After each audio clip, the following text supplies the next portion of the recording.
Hey fucko, what's up? This is Roy Lee Reynolds with FTR for the record. My name is Roy Lee Reynolds. I am Tony Bruhn.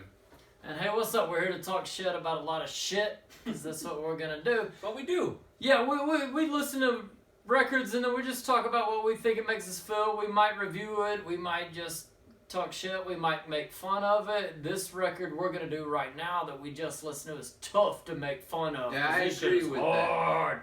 We're doing Run the Jewels number 2. Great album. Yeah, this is dynamite. I mean, this is what makes a hip hop head still I agree, happy yes. in 2020. I agree with that. Yes. That's this one. All right, let's lead off with Tony. Well, Thoughts, initial tracks, whatever. What do you got on this one? here's what I love about what we do, is we're not reviewing lyricism or any of that. Like, I mean, we will talk about that kind of stuff eventually. You know, I mean, we have before, but what I like about these is just the memories that albums bring back from me. You know what I mean? Yeah. This album particularly, I love this album. Me and Roy, we're both comedians. Check out our album right here, Bullies, Volume 1. But we listen to this album a lot with one of our very good friends, Andrew Scott, on the way down to Bisbee to do a lot of shows. And this album, one, is just hard. It's just a good fucking hip-hop album. Just, you know, every track you just, yeah. Aim it like a great night at prom. You know what I'm saying? You just Yeah.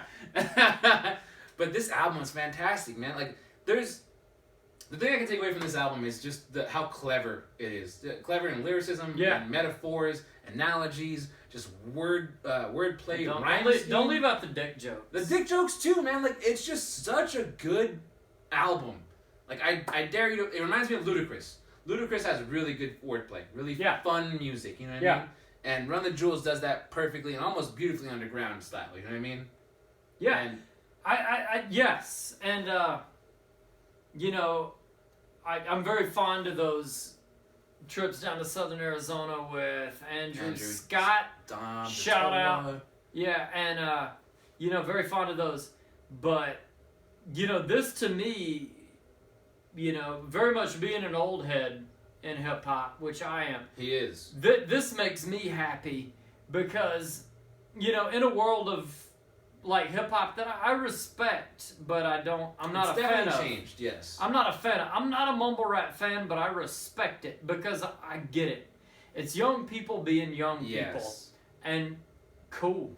This is an album that, you know, but this is very much for old heads. Yes. And again, you know, Killer Mike and LP have been around since the early 90s. Yeah. You know, I mean, they are old heads. They're my age. But they, you know, it's for old heads, but it's a modern album. I liken this really to Dr. Dre's Compton. Yeah. That's a good example, actually. Yeah, that's what I liken this to. And sonically, they're different. What I love about this is just straight boom bap hip hop. Yeah, it is. Oh, yeah. There's no bullshit R&B hooks to this. No, it's all rhyme scheme. Yeah, no, play. it is. Yes. It is just like, here's the beat, here's the rhymes, let's do it. And historically, what's cool about this is Killer Mike used to put out records over LP beats. Right, yes. And they didn't hit. Like, they didn't get mainstream attention. They got some play, but and then LP did rhymes over LP beats. And, like, they were cool. But they didn't hit. Land like they didn't boom and get mainstream attention. But as soon as they put together... Once you put together... They put this good artwork right here together. Put this together. Yeah, Once they put them together... And they went together as a team. It worked. Yes. And then kaboom! Like, you know, they're mainstream hip hop stars now. For any hip hop aficionado, yeah. This is still rad. This is proof that hip hop still lives. Even 2016. What is it, 2016, 2017? 20 came out. 14. Regardless, 14. even better. 14. Regardless, hip hop is still alive. Yeah. It's just you gotta find it, and this is one of those albums that just makes it feel like a real hip hop. It makes you want to go back to like Run DMC, fucking Melly Mel. It makes you want to go back to what inspired this kind of hip hop. I'm gonna liken this to another old one. The very first episode we did that you haven't seen. That's true.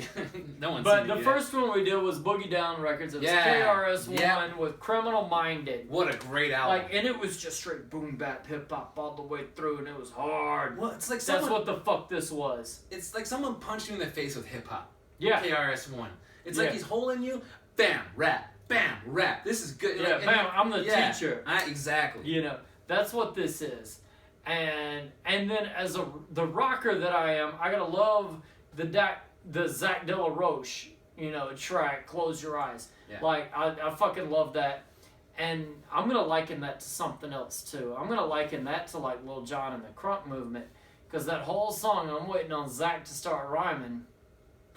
But he never does. Because it just appears Lil Jon, the first and only member of Crunk movement, and then he was like the first one in and the last one out of Crunk. Yeah, he just owned it. Yeah, he did. Yeah, that's owned him. It. He's literally his own part of history in hip hop. Yeah, he did it, and then Dave Chappelle just like elevated his status. Yes. Elevated his status. Shout out to Oprah. Yeah, you know.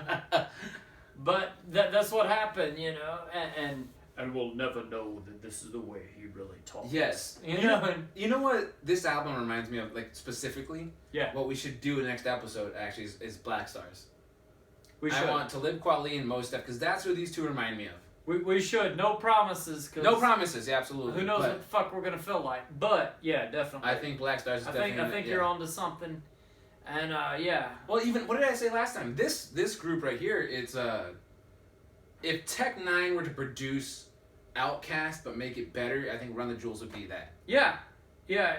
As far as underground and just the feeling of it and the lyricism, it's just talented. Yeah, it's underground and somehow it made mainstream success. I attribute that to the internet. And then yeah, we were talking as we were listening to it. You liken this to Outkast in that way, and I said, you know, the Fugees in that way. Yeah, yeah. And then how like they all went and did their own success. You know, and that's kind of what I got out of it. You know. Either way, it's a great listen. Honestly, there are some tracks on here that if you, especially now in quarantine, I don't want to acknowledge that we're doing quarantine, but like, if you want to take you're a on drive, quarantine. Bullshit. Yeah, you got nothing better to do than to listen to this. If you have a drive to somewhere in the middle of nowhere, listen to this album just for the drive, man. Get pumped, think about yourself, and just get re-energized for life, man. This is a good, great album. Yeah, play this for your kids. It's okay, okay, yeah, man. absolutely. For your pastor, for Father O'Halloran, you know, just play this for people because, you know, I kind of can't help you if you don't. And then being a guy from the South with an F. With an F. Like, I love that, you know, Killer Mike all over this thing. I love that Gangsta Boo was on this, you know. Yeah, like, I love that. And like, do it. You know, right now you ain't got shit better to do. Fucking listen to music. True. Like, you know, look, that's what the fuck we're doing. If you appreciate, appreciate hard work, you will love this album. All right? Because you can just... There are albums you can feel that there's like, this is work, and I have to make it great. Yeah, like and these cats walked into a studio and just went, all right, we're here, we're going to beat people over the head, and that's what it is. It's just a great album, man. I enjoyed thoroughly listening to this album. Yeah. On the way with us. We've done a few episodes, and every album is kind of a banger, but what I love about this channel, what we're doing, is the memories it brings back. Yeah. You know what I mean? And what it means now to us. We're both in different stages of our lives, right? Yeah, yeah. You know what I mean? But like things like this just bring us together in a beautiful way as far as music goes. Yeah, it's great. You got any last thoughts on this? Last thoughts? No. Go listen to it. Yeah. Go listen to it, man. I can't beat that. Go listen to it. I got it right here. You can go down below in the link below and get your own copy of it or stream it if you want. You can also get our comedy album. I'd actually listen to this. I would recommend listen to this. If you're quarantining, do it anyway. Listen. Get it. Two-Time Bullies, Volume 1. We're your comics. We love music. Listen to this album. Listen to our album. That's all we ask. Get on it. That's what we're doing.